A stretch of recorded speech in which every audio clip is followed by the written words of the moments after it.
Bonjour à tous les béliers, ascendant bélier, lune en bélier, bienvenue sur votre horoscope du mois de mars, un mois très intense puisque à partir du 21, le soleil sera enfin dans votre signe. Bon anniversaire donc au bélier du mois de mars. C'est un moment très important puisque ça signe le renouveau de l'année astrologique et on commence bien sûr par ce signe de feu, ce signe puissant, ce signe du printemps qu'est le signe du bélier avec un Mars toujours qui nous a un petit peu enquiquiné en 2024 qui reste dans le signe du cancer, quatrième secteur par rapport à vous. Heureusement, il est redevenu direct. On lance ses projets, on commence sur des meilleures bases, on peut concrétiser ses projets.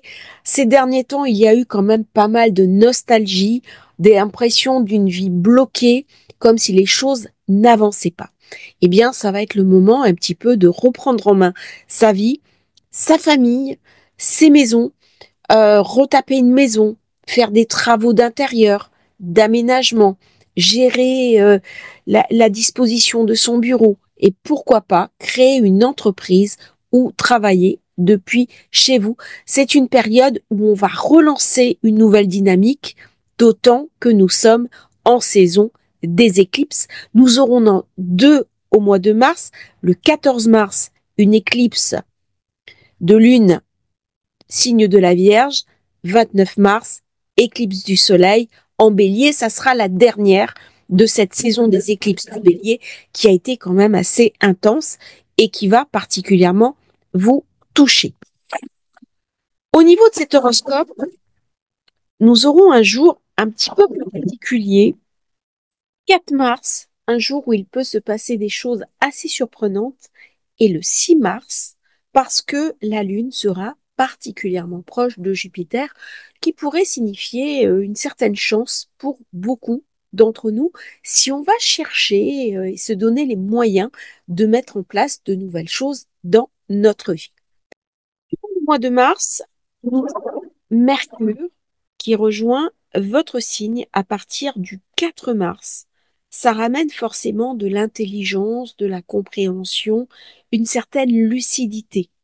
Vous allez avoir quelques jours assez sympathiques pour profiter vraiment d'une énergie favorable jusqu'au 16 mars, parce que là, il va devenir rétrograde.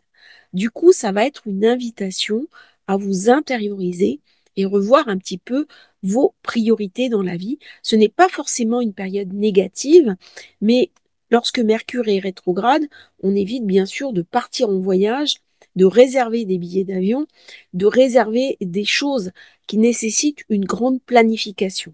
Alors, c'est pas la peine d'augmenter le pouvoir négatif de Mercure rétrograde, mais c'est vrai que à certains moments, il y a quand même plus de pannes électriques, plus de pannes informatiques et plus d'attaques sur les réseaux.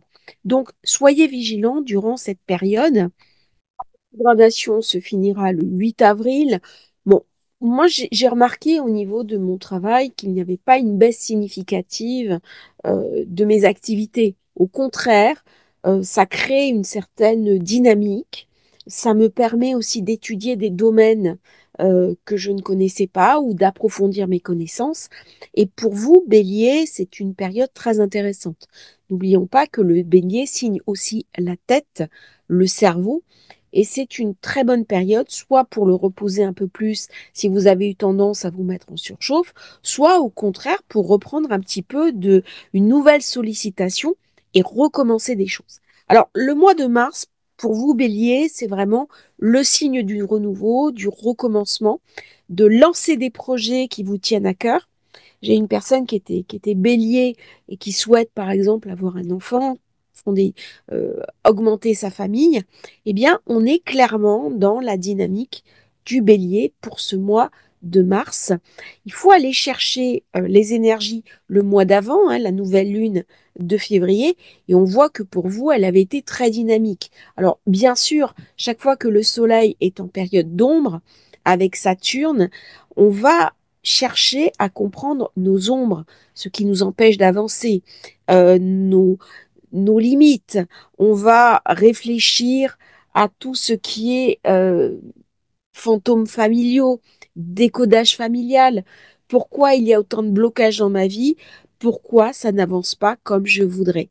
Et là, on passe sur des techniques de développement personnel, de motivation.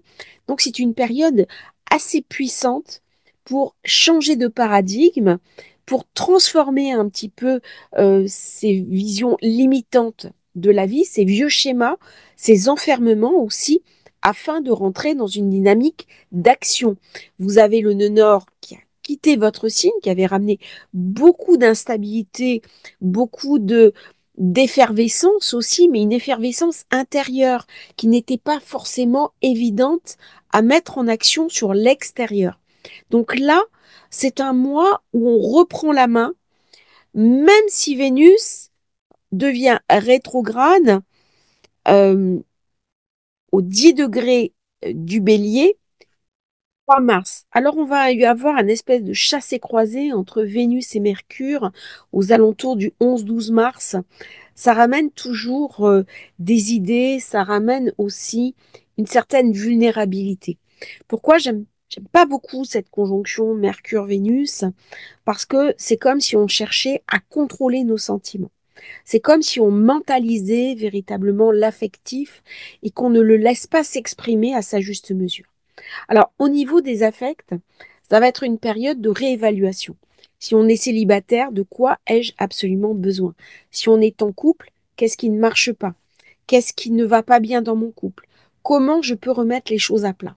Et là, on va s'apercevoir peut-être qu'on a cherché à prendre le contrôle sur l'autre. Peut-être que l'autre, eh bien, il a besoin de plus d'indépendance ou de moins d'indépendance, de partager plus de choses ensemble. Ou au contraire, je savoure euh, ma solitude et j'ai pas du tout envie de me mettre avec quelqu'un. Les questions affectives vont être importante durant ce mois de mars, mais pas uniquement. Vénus est aussi une planète financière. Avec Mars qui redevient direct en secteur 4, ça va me poser aussi la question de ma nourriture, de mon hygiène de vie, de comment je vais améliorer ma condition de vie et notamment par le côté financier, par le côté réussite. Donc tout ça, ça va être des thématiques importantes pour ce mois de mars. Nous allons avoir la pleine lune de Mars, qui est bien sûr une éclipse. Alors, on va retrouver cette saison des éclipses qui amène beaucoup de dynamisme et des changements de plan. C'est-à-dire que là, il y a un renouveau qui se met en place pour chacun d'entre vous, nous, et en particulier vous, les béliers, parce que la nouvelle lune va se faire dans votre signe. On revient à cette nouvelle lune, cette pleine lune, pardon, du 14 mars dans le signe de la Vierge. Elle se fait en conjonction de Saturne avec un très fort amas au nœud nord. C'est le moment idéal pour faire le point. Qu'est-ce que j'ai construit dans ma vie? Quelles sont mes ambitions? Quel est le sens de ma vie? Comment concrétiser mes objectifs? Elle se déroule dans votre secteur 6. Ça parle de votre quotidien, de votre rapport entre vos contraintes, votre liberté, vos objectifs de vie et l'idée que vous vous faites de votre vie. C'est-à-dire, tout ça sont des thématiques importantes. Nous aurons Mercure, la réflexion, avec Vénus, la concrétisation qui seront en accord, mais attention, à cause de ce carré à Mars, c'est comme si je me sentais privée, encore une fois, de toutes les possibilités de mes actions. Alors, est-ce que ce sont des événements à l'extérieur de moi ou est-ce qu'au contraire, c'est moi qui mets en place des mécanismes d'auto-sabotage? Eh bien, tout ça, c'est des grandes questions qui vont être posées au moment de cette pleine lune, moment idéal avec une forte volatilité qui me pousse en avant un petit peu pour non seulement réfléchir, mais aussi prendre en main mon destin, ma santé, puisqu'on est en zone 6, mon hygiène de vie, refaire du sport et me repositionner différemment. Il y a une espèce de nettoyage à faire avant que le soleil arrive dans votre signe le 21. Grosso modo, le mois de mars, c'est un mois qui va être intéressant, même s'il a un Mercure rétrograde, une Vénus rétrograde. On va beaucoup réfléchir. Mercure est dans le signe du cerveau. Donc, il va y avoir une effervescence d'idées, beaucoup de créativité, beaucoup d'imagination, en particulier si vous êtes artiste, si vous êtes thérapeute, si vous êtes médecin, si vous êtes astrologue. Très, très bonne période. Elle se fait en soutien avec Uranus. On va parler nouvelles technologies. C'est un moment où vous pouvez vous mettre à des nouvelles programmations, à de l'intelligence artificielle. C'est un moment vraiment pour reprendre un petit peu la puissance, l'énergie que Mars vous avait confisquée ces derniers temps à cause de la rétrogradation. À la fin du mois, nous avons la nouvelle lune, bien sûr, qui se déroule dans votre signe, qui ramène énormément d'énergie, beaucoup de puissance. C'est le renouveau. Et regardez toute l'énergie qui est focalisée, qui est à votre disposition. Donc là, c'est le moment idéal pour relancer des choses. Vous allez avoir bientôt Neptune qui va rentrer chez vous, Saturne. Donc voyez un petit peu le point focal du bélier. Ça va être un signe très important dans les temps qui viennent. Beaucoup, beaucoup d'énergie qui va être concentrée là. Et regardez, c'est-à-dire on peut aller chercher dans son imaginaire, dans son inconscient, un nettoyage de son inconscient. On peut faire des régressions vie antérieure, de l'hypnose, une thérapie. Bref, nettoyer vraiment tout ce qui vous empêche d'avancer. C'est une très, très bonne période. Pourquoi? Parce qu'on est sur un renouveau. Là, c'est une espèce de bouton reset qui peut s'enclencher, qui vous permet de faire et de vivre un véritable recommencement, comme s'il y avait quelque chose de nouveau qui se remet en place.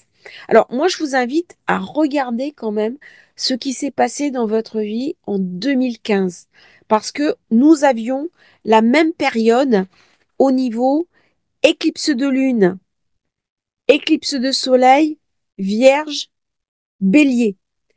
Et là, c'est la dernière éclipse du bélier. Après, ça passe dans le signe du poisson. Donc, c'est un moment idéal pour boucler quelque chose, pour fermer un dossier. Si vous avez des souffrances, si vous avez des choses douloureuses qui vous empêchent d'avancer, c'est le moment de faire peut-être une petite cérémonie, peut-être un protocole de soins, de guérison, mais avancez positivement. Regardez comment Mars est bien positionné par rapport à l'AMA. C'est une période où on va avoir de l'énergie, c'est une période où la situation générale va s'améliorer. Il y a quand même des bonnes nouvelles qui arrivent, même si tout n'est pas parfait. Il y a quand même encore des menaces sur le côté économique, sur ce côté financier. Mais franchement, pour vous, Bélier, le mois de mars peut être magnifique à condition que vous repreniez confiance en vous, confiance dans votre avenir et conscience aussi dans vos potentialités. Je vous remercie d'avoir suivi cet horoscope. Je vous souhaite un merveilleux mois de mars. Et si vous souhaitez commander votre thème de naissance, votre révolution solaire, vous avez le lien dans la description. À bientôt sur Astrologie Facile.